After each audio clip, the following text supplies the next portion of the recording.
So that's umpire Sarah Winkles, I Leander think, Club. calling them to attention. Oxford Brookes. When I see that you are both straight and ready, I shall start you like this. Attention! Go. Get ready, please. So the hands are up as they're straightening up, steered at bow in the Brookes crew and at 2 in the Leander crew. So they've chosen to give different athletes the steering's foot. That's a pressure position, certainly in the first part of the race, until they get onto the main part of the track. So here we go. It's the final. It's the big one in the visitors today.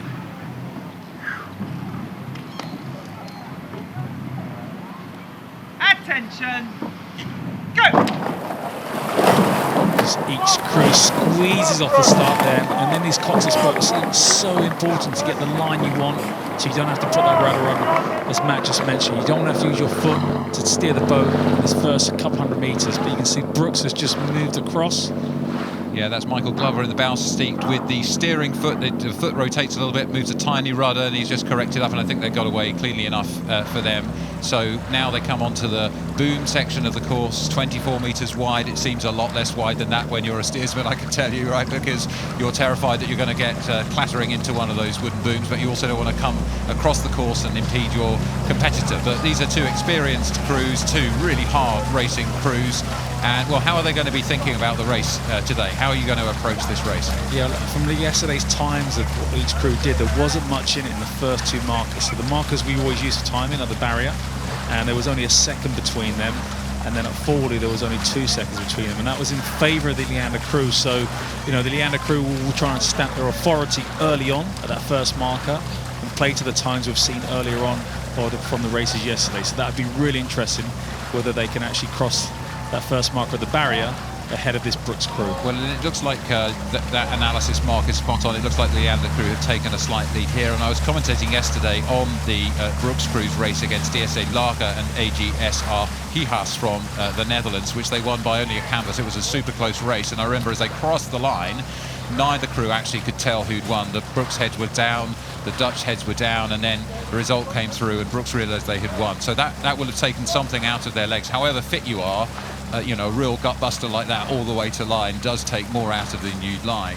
Especially if it's at the later part of yesterday, which it was. If it was in the morning, you have a whole day to recover, but because it was like late afternoon, you're kind of into the evening and then you're back out here again in the morning. So I know it doesn't sound much, but those extra couple of hours do go a long way in helping your recovery. So I'm sure the Leander crew will want, they've seen that, heard about that, and want to take advantage of that. And look at the barrier, we see the number one signal go up to denote that Leander is in the lead. Sarah Winkles flags Oxford Brookes again just to warn them to get back on their station. So Leander has an advantage. Brookes has strayed into the centre. That will cost them that steering correction. So we're just about 700 metres now into the race, and we can see, well, the Leander crew starting to look a bit more confident, I think, Mark. They're just sort of stretching out a little bit there. I can see James Stanhope's back, mountain of an athlete, absolutely enormous power sitting in the bow seat, real confidence that the crew will take from having him in the boat there as a Henley winner, calling the shots potentially to motivate the crew.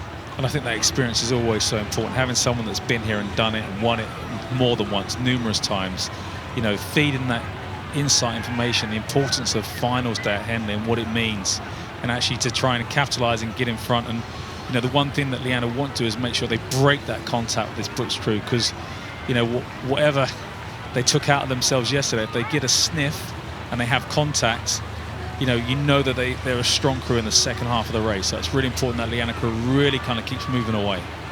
Yeah, and Brookes warned again there by Sarah Winkles, the umpire, and steering away again into the centre. We've seen some crews having a bit of difficulty. I mentioned, you know, it's quite changeable conditions, and that can affect you, particularly in a Coxless 4. You want to have the confidence that you've got the right line and not be worrying about your steering all the time. And that's the thing with the wind as well. It's kind of, it's not like it's just straight headwind. It's kind of gusty, and it does knock you off, especially in a Coxless boat where you're steering it with your foot.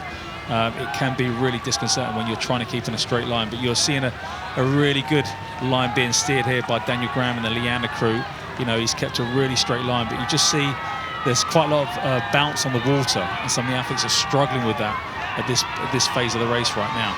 Yeah, and this is a tough time in the race for the Oxford Brookes crew. They need to maintain contact. They'll be looking at the signal behind them. They see the red number 1 go up, and the number 2, well, it's sitting perhaps a little bit of overlap, perhaps a little bit down. So Brookes now attacking, Mark. Brookes are attacking, and Leander responding.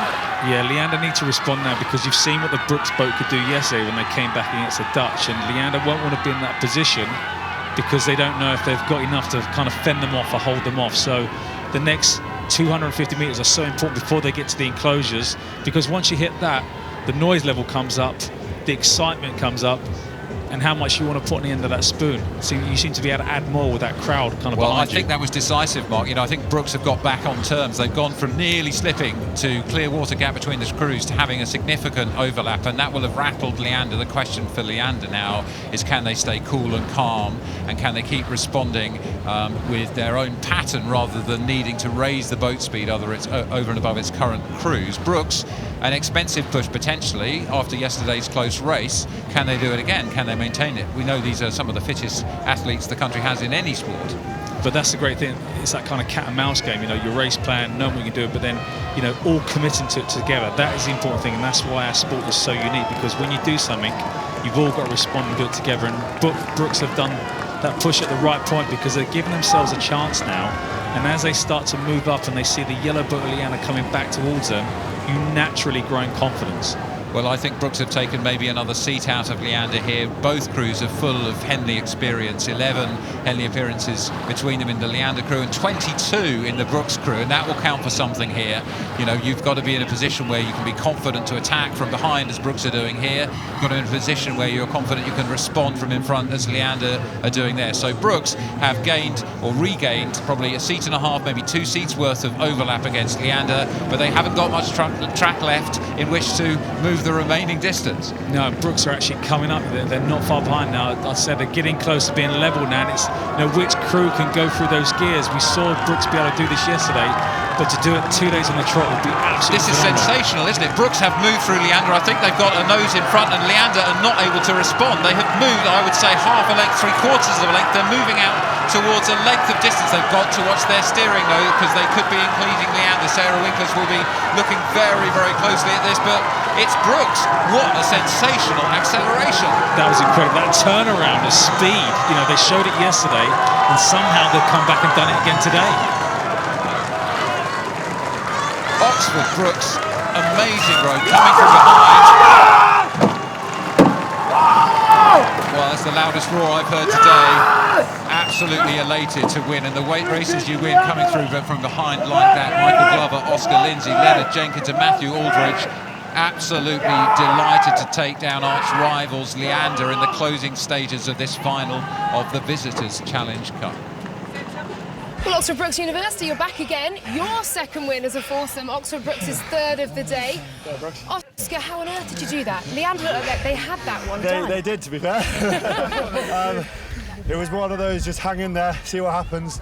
You always got to the race never ends until the finish line. That was what we did. We just carried on, felt them weaken about 500 to go, made our move and just started walking through and blew them out. It was a brilliant race from these guys. Matt did a great job in the stroke seat. Mike, golden foot, steering it perfectly. Lenny and I just sitting in the middle doing nothing. Who was making the calls in the boat? What was being said? I was making the calls. Just kept saying, they're there, don't worry. And Mike, Matt said it's your final race as well. Yeah, last one. That's it. The last dance. It's one way to do it, isn't it? Yeah. To see it out. Yeah. Congratulations to you. Just Two talk me through the wins. emotions of that. I can see it in your eyes. Yeah, like it's my last race. I've been with these lads for like 8 years now. It's just like, it means quite a lot, and just to end it like that is What a hero. amazing. Yeah. A double winner Double winner, at Henley yeah. Royal Regatta, guys. Congratulations. Thank Well you done. very much.